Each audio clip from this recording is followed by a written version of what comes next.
Je vais donner maintenant la parole à Madame Marie-Claude Abou-Fadel, qui est engagée durant plus de 20 ans pour l'EFI, l'École française internationale de Jeddah en Arabie Saoudite, en tant que parent élu au conseil d'établissement tout d'abord, puis en tant que présidente du conseil de gestion.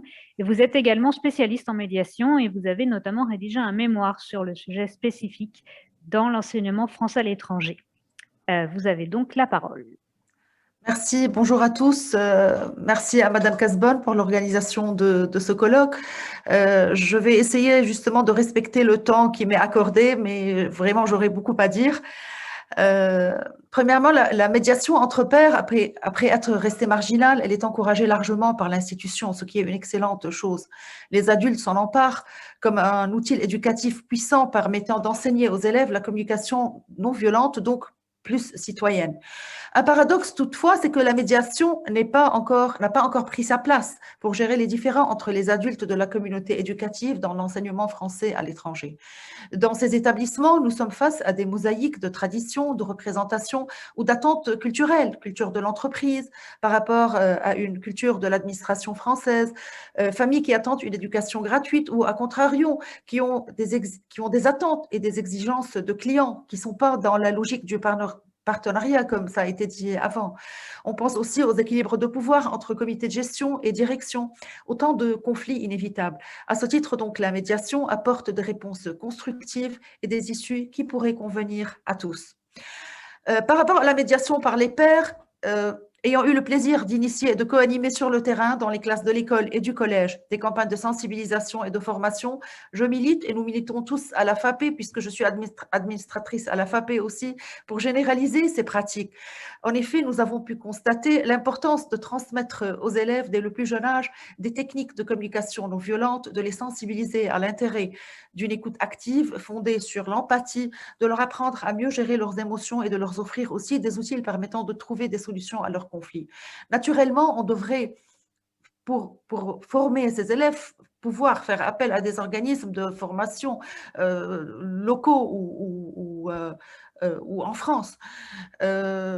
Maintenant, par rapport à la question du binôme, de la question sur le binôme de référents médiateurs au sein de chaque établissement, oui, ce que nous souhaitons avant tout, c'est qu'il y ait au sein de chaque établissement une réflexion puissante menée pour aller vers une culture du respect et du dialogue qui s'impose aussi aux adultes. L'alliance éducative ne fonctionne que lorsque les valeurs communes sont effectivement énoncées pour tous et traduites dans les faits. Cela commence par la circulaire sur le fonctionnement des instances et le règlement intérieur, qui doivent poser le principe de la qualité de vivre ensemble pour tous dans un établissement.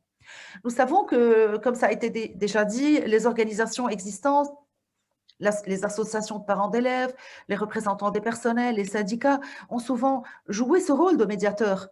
Ils doivent y être mieux formés et doivent être entendus lorsqu'ils sont dans ce rôle de médiation. Donc, un bilan de médiateur, oui, mais sans ôter aux représentants élus la fonction qui doit être la leur avant tout. Autre point important, très important aussi pour la réussite de ce binôme, s'il est nommé face à ces missions, c'est une formation, une information claire, une adhésion de la communauté à ce projet et enfin et surtout une réelle impartialité à l'abri de toute pression hiérarchique ou collégiale.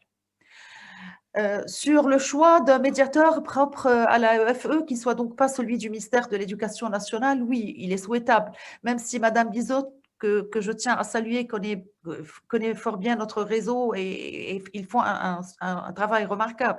Pourquoi un médiateur propre au réseau? On le sait car nos établissements ont des particularités spécifiques et présentent des facteurs et des types de conflits différents de ce que l'on voit en France.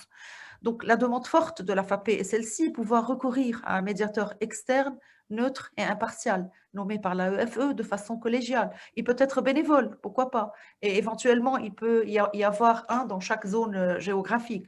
Ce médiateur pourrait aussi être saisi pour intervenir et trouver des issues favorables aux conflits entre élèves, familles, personnel et administration. Encore, j'ai 30 secondes. 30 secondes. Je vous ai fait.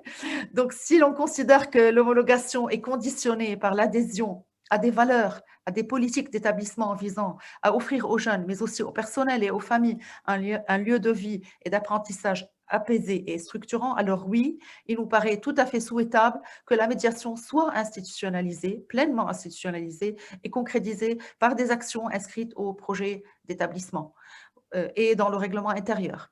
Enfin, le réseau lui-même, s'il se dote, ou bien en se dotant d'un médiateur, il devra communiquer sur son existence, ses fonctions et champs de compétences et les moyens de le solliciter. Merci. Merci beaucoup, Madame Abou Fadel.